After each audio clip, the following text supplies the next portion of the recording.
My journey to makeup was a couple of years ago when I was just done with school. When you're done with school and you're looking for a job, and most of the time you're asked to do a lot of internship here and there, and it just doesn't work out. So I decided to venture into makeup because it was a craft that I was never interested in. So I went all the way back to Uganda and learned the craft, and bit by bit I picked up the interest, and yes, that's how the journey started. Well, it was a skill that I learned, but then after some time, a couple of years, I went to study about it. I've been doing the makeup now for 5 years. Professionally, it's pretty much 3 years.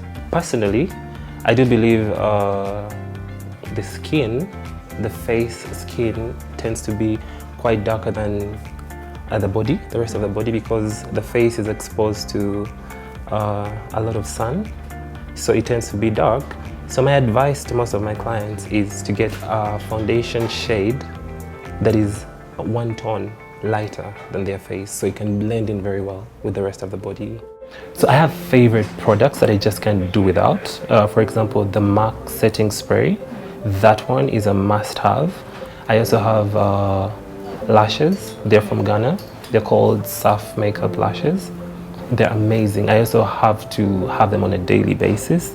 And also, I find so much pride in using very comfortable and soft bristle brushes. Application of foundation, or pretty much makeup as a whole, I believe the skin is supposed to be given some time to rest as well, because it's a very delicate part on our body as well. So I believe the more you apply makeup, take care of your skin. At least go through the routine, moisturize, use a toner, also cleanse once in a while, because most people can even choose to stay with the makeup all night long. It's not healthy for the skin. So if you ever randomly walk into a mall, a shop, a store, and you want to get the right skin tone of a foundation, just try it here on your wrist. And if it blends in very well, it will definitely blend into your face as well. So I believe if you find the rightful products for your skin, you will never get any irritations. Yes, if the product is right, if it's legit, there will be no irritations at all. Well, my most frequent clients are celebrities. Most times clients are our bosses. So some clients come to you and they really want to appear lighter than they really are naturally, you understand?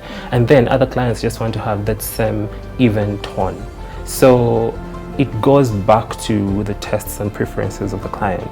If a client really wants to have a foundation that is a little bit more light than she really naturally is, you can advise them to go all the way and mix the product.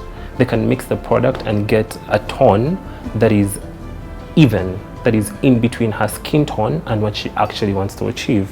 So usually before you buy a foundation, they do a test that is going to really look good on your skin and appear like you're not even wearing makeup.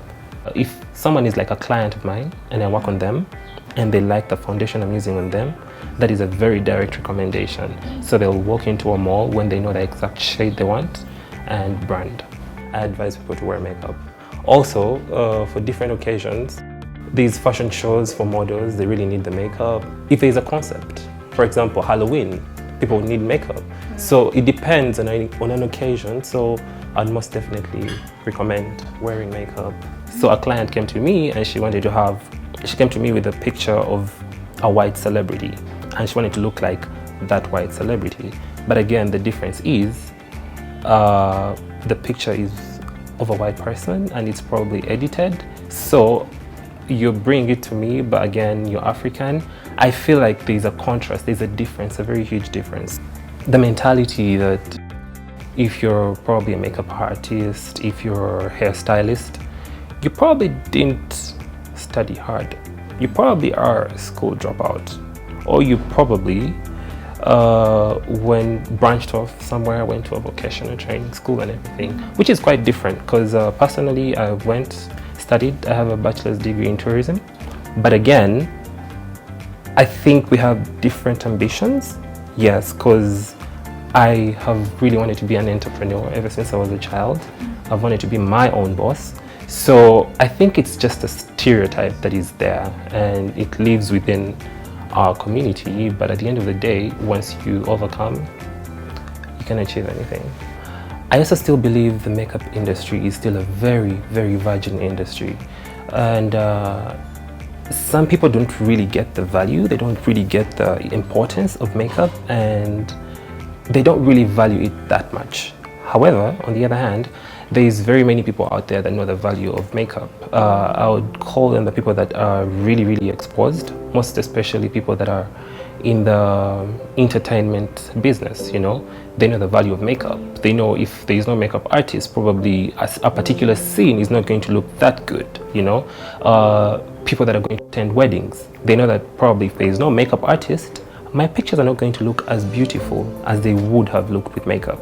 So I believe it's still a virgin industry that is growing. Some people really know the value of makeup and they'll give you as much. And on the other hand, some people do not know the value yet and they would disguise the whole makeup thing. Yeah, so first and foremost, since you meet very many people, you work on very many different skin types, you have to have quite a number of brushes. Personally, that is something that comes number one. I need to have very, very, very many brushes to make it a point that they do not work on very many faces at the same time.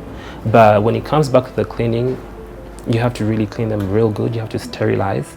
Then you have to make sure every time you're using a brush on a client, it's brand new, like it's super clean, and it's not going to touch a different skin before it gets clean.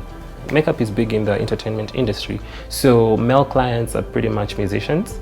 Yeah, musicians that are going to do video shoots and they're going to make appearances, social and public gatherings. When they're going to make appearances, they definitely need the makeup look. To my clients out there that use makeup and also wear makeup on a day-to-day basis, number one, makeup really has to be kept very safe because even the packaging of makeup is very delicate. Any slight mistake, it's going to get ruined. But most especially, I would advise them on brushes. I would advise them to keep their brushes extremely clean. It also helps you on the application the next time you're going to actually do your makeup. So if your brushes are clean, it makes the job much more easier. And also, I would advise my clients, this is pretty much like a beauty tip. Do not keep makeup for long. Do not go overnight with makeup. Do not sleep with makeup because the skin is a very sensitive part of the body, and also it needs time to breathe. It needs time to rejuvenate, and also the pores need to be open sometimes, not always locked. So 3 tips are use a toner, use a cleanser, and also use a moisturizer every once in a while, and you'll have a healthy skin. Wearing makeup is just pretty much like an enhancement of the already existing beauty. Yes, so it's just like a bonus to the already existing beauty.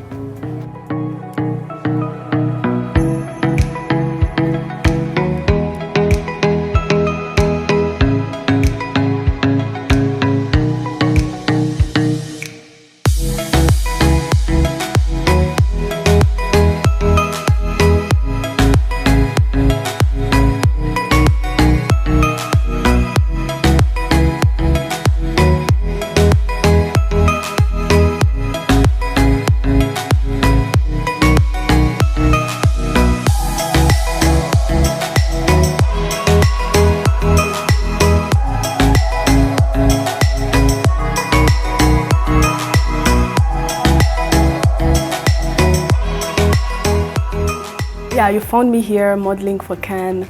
I'm so involved with, fashion and everything, but then not to mention that Ken is, probably the best makeup artist in this country. I'm always happy to do this. I do this a lot with different people, different things, modeling for, brands, clothes, restaurants and stuff, so yeah.